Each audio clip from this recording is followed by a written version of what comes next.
Assalamualaikum warahmatullahi wabarakatuh. Halo semuanya, selamat datang kembali di pembelajaran kimia. Semoga semuanya dalam keadaan sehat dan tetap semangat ya. Teman-teman pasti pernah melihat bangunan hotel atau bahkan pernah menginap di hotel. Hotel biasanya terdiri dari beberapa lantai yang setiap lantainya terdapat kamar. Susunan kamar hotel sama dengan pembahasan kita kali ini loh, yaitu mengenai konfigurasi elektron. Konfigurasi elektron adalah penyusunan atau penataan elektron dalam sebuah atom.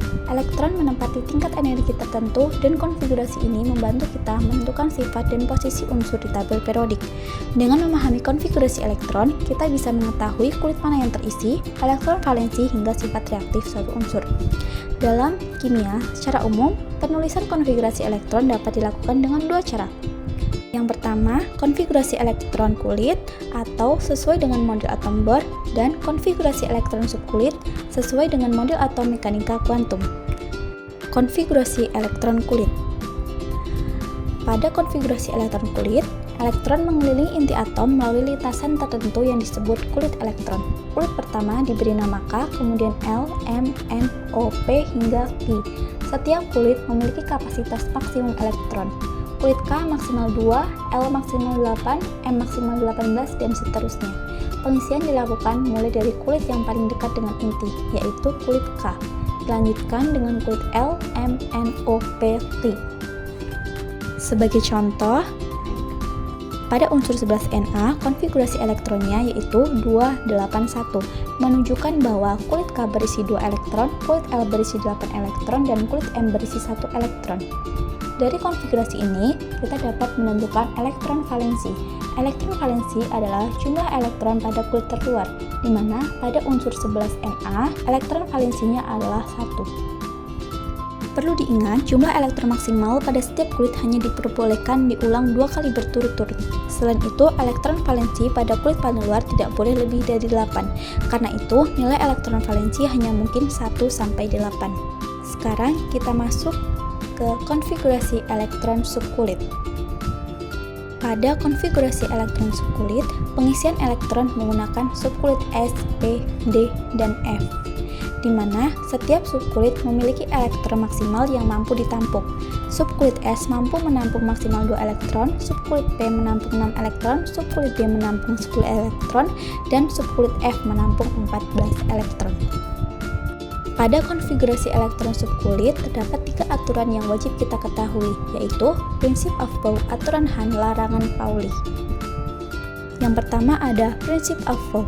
Prinsip Aufbau menyatakan bahwa elektron akan mengisi tingkat energi paling rendah terlebih dahulu sebelum naik ke tingkat energi yang lebih tinggi, di mana urutan tingkat energinya dimulai dari kulit 1 dan subkulit S, dilanjutkan dengan subkulit S, P, D, dan F sampai kulit ke-7, di mana urutannya menjadi 1S2, 2S2, 2P6, 3S2, 3P6, 4S2, 3D10, dan seterusnya. Coba perhatikan urutan setelah 3P, yaitu 4S dan 3D. Mungkin kalian bingung kenapa 3D urutannya setelah 4S. Hal ini dikarenakan 4S memiliki tingkatan energi yang lebih rendah daripada 3D, sehingga urutannya lebih dulu 4S.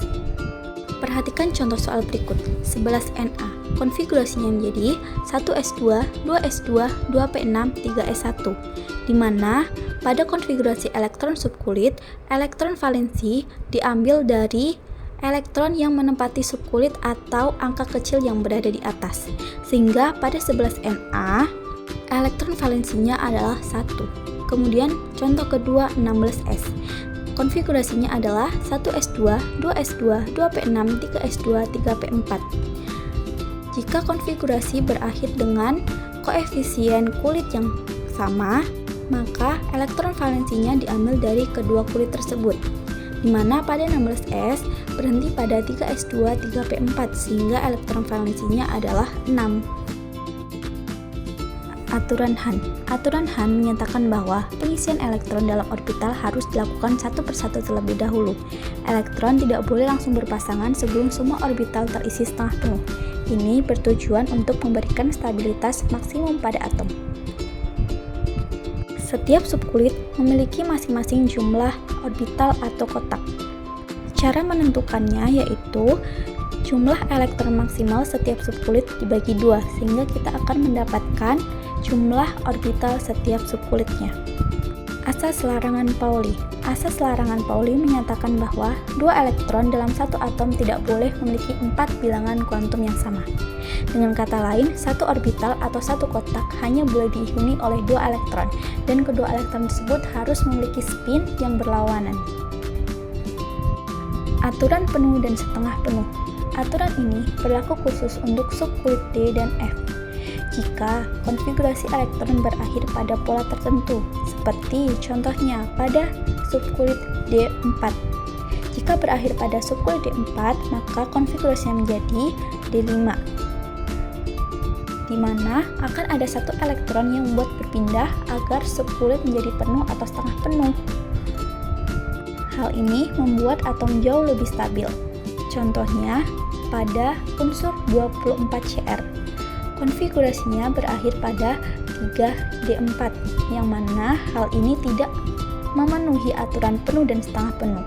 Sehingga untuk menstabilkan unsur tersebut, kita harus mengubah konfigurasi elektron 3D4 menjadi 3D5.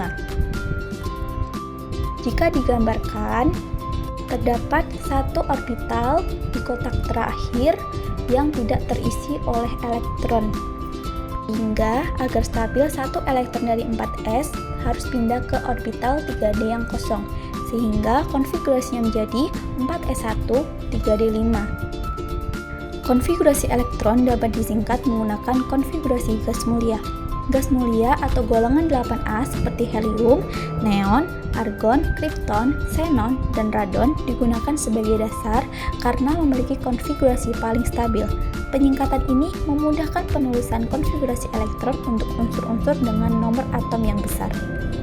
Cara penulisannya yaitu menggunakan kurung siku yang diisi oleh anggota golongan gas mulia atau 8A, kemudian dilanjutkan dengan konfigurasi elektron sesuai dengan prinsip Aufbau, di mana jika kita perhatikan di unsur 2He, 2He berada pada urutan paling pertama atau periode ke-1, artinya dia sudah mewakili kulit 1s, sehingga setelah penyingkatan 2He, kita menggunakan konfigurasi 2s dan 2p.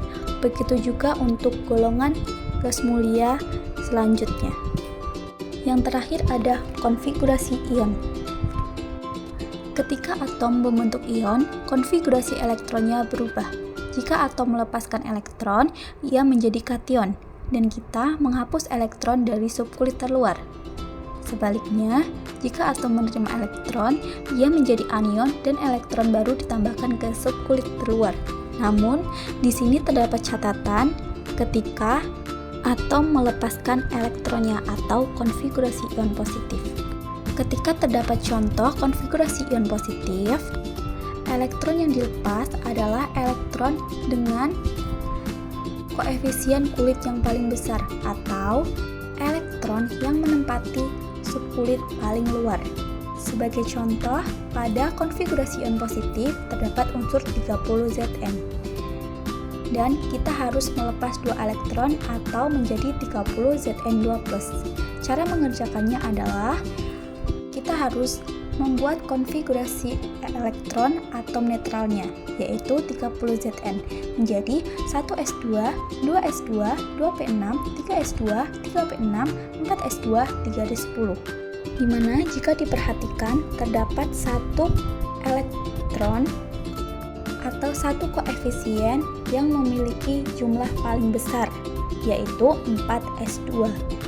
Dikarenakan kita harus melepas 2 elektron, maka 4s2 dihapus dari konfigurasi elektronnya, sehingga konfigurasi elektron 30Zn2+, konfigurasinya menjadi 1s2, 2s2, 2p6, 3s2, 3p6, 3d10.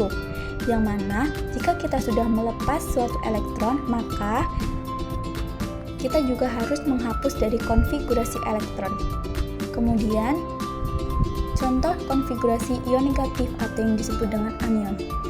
Di dalam contoh soal terdapat unsur 17Cl, yang mana kita harus menerima satu elektron sehingga konfigurasinya menjadi 17Cl-, di mana konfigurasinya adalah 1s2, 2s2, 2p6, 3s2, dan 3p5. Ketika 17Cl menerima satu elektron, maka kulit yang paling terakhir atau 3p5 menerima satu elektron menjadi 3p6, sehingga konfigurasi elektronnya menjadi 1s2, 2s2, 2p6, 3s2, dan 3p6. Demikian materi konfigurasi elektron yang kita pelajari hari ini. Semoga penjelasan ini membantu teman-teman memahami konsep dasar yang sangat penting ini. Sampai jumpa di materi berikutnya. Terima kasih. Wassalamualaikum warahmatullahi wabarakatuh.